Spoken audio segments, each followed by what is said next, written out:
You're listening to HECM World Weekly, the nation's only weekly podcast bringing reverse mortgage news to you, the mortgage professional. There are reverse mortgage calculators, but then there are reverse mortgage point-of-sale solutions. Lenderful Solutions helps you get more loans, retain more customers, and even make online applications a reality. To learn more, visit lenderfulsolutions.com. Hi, everyone. I'm Gabrielle Hayen, and welcome to another edition of the HECM World Weekly podcast. This week, we're seeing more evidence that the U.S. housing market is entering a new phase. After years of extraordinary growth, we're starting to see conditions normalize. Asking prices have recorded their biggest annual decline in Realtor.com's history. But before anyone starts talking about a housing crash, the broader data tells a very different story. We'll also look at why luxury housing continues to outperform the rest of the market, why Finance of America has had one of its biggest weeks of the year, what the latest HECM lender rankings tell us, and why growing legal scrutiny around alternative home equity products could ultimately reinforce the value of federally insured reverse mortgages. Let's get into this week's biggest stories. The biggest housing headline this week came from Realtor.com's June housing report. National asking prices fell 2.5% compared with a year ago, making it the biggest annual decline since Realtor.com began tracking the data back in 2017. At first glance, that's a headline that grabs your attention.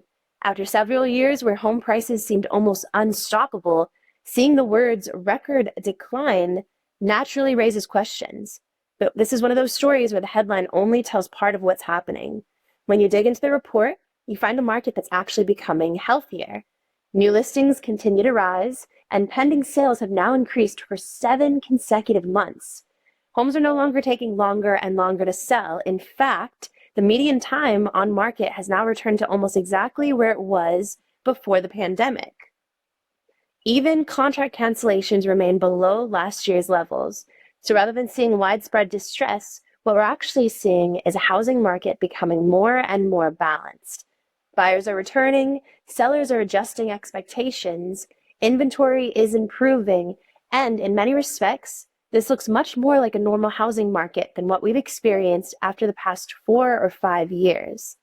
Another interesting takeaway is just how regional the housing market has become. Some markets across the West and South are seeing softer pricing, while many cities throughout the Midwest and Northeast continue recording solid gains.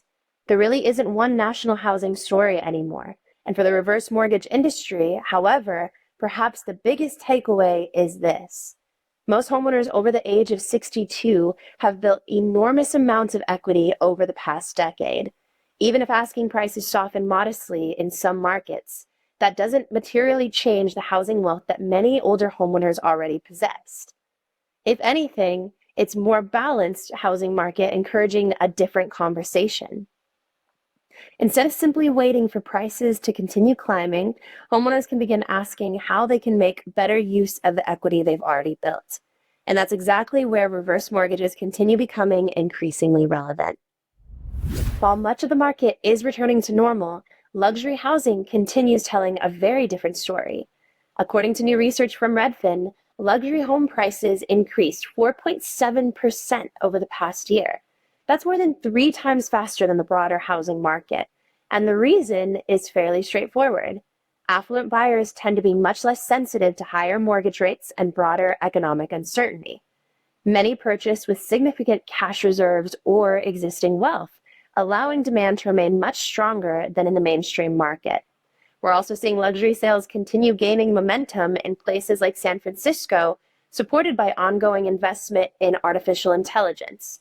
And while Florida remains a destination for affluent buyers seeking both lifestyle and tax advantages, they also are seeing that increase.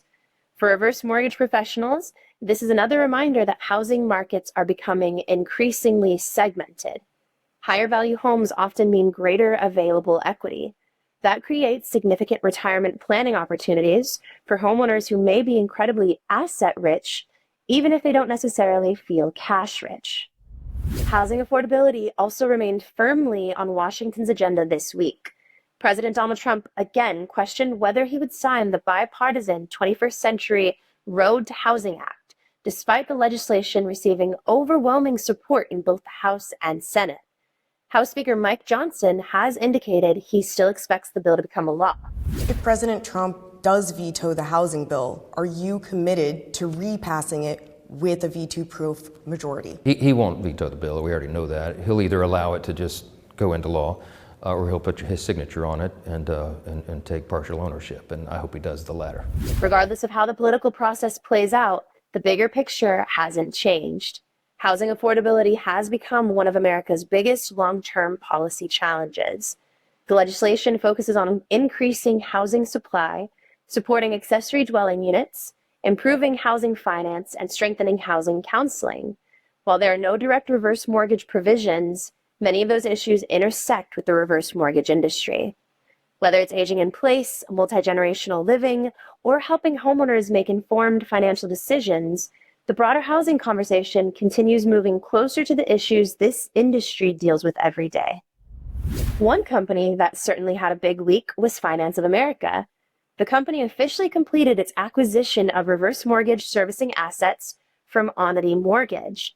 The deal adds around 20,000 HECM loans representing more than $5 billion in unpaid principal balance to Finance of America's servicing portfolio. Onity will also exit the reverse mortgage origination business as part of this transaction. Now, servicing acquisitions don't always attract widespread attention outside the industry, but they tell us something important. Companies invest where they see long-term opportunity. This acquisition reinforces Finance of America's confidence in both the reverse mortgage market and the long-term value of maintaining relationships with older homeowners throughout retirement. It also reflects another trend we've been seeing across financial services generally. The industry continues to mature. Larger organizations are investing in scale, technology, and servicing as customer expectations continue evolving. Finance of America's week became even stronger with the release of HECM World's June Top 100 Retail HECM Lenders Report.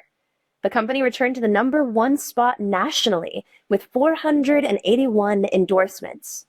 Woolbridge Financial moved into second place, while Mutual of Omaha slipped to third after leading the market in recent months. Overall industry volume increased slightly to 2,064 FHA endorsements during June. It's not a dramatic jump, but it does provide another encouraging sign that activity may be stabilizing after a relatively soft start to the year. We also saw Fairway post one of the strongest month-on-month improvements, showing that competition remains healthy across the market. As always, monthly rankings don't define the year, but they do provide a useful snapshot of where momentum is building. Finally, this week, another story caught our attention, not from within the reverse mortgage industry, but from the broader home equity market. Home equity investment company HomeTap is facing multiple class action lawsuits, along with legal action from the Massachusetts Attorney General. The allegations relate to how its products were structured and marketed to consumers. Now, it's important to remember these are allegations, and the legal process still has a long way to run. But the story does highlight something much broader. Consumers today have more home equity products available than ever before.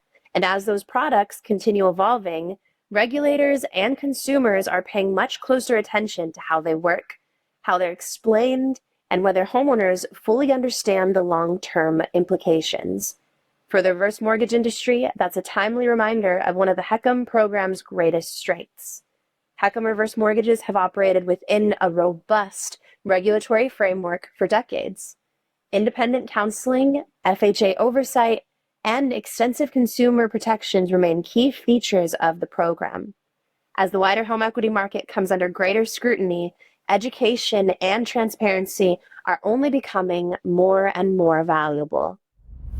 When you step back and look across this week's stories, a common theme emerges. America's housing market is growing up. The extraordinary conditions of the pandemic years continue to fade. Housing is becoming more balanced. Homeowners continue holding enormous levels of equity.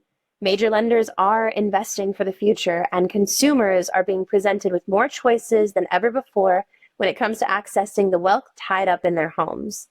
For the reverse mortgage industry, that's an encouraging backdrop.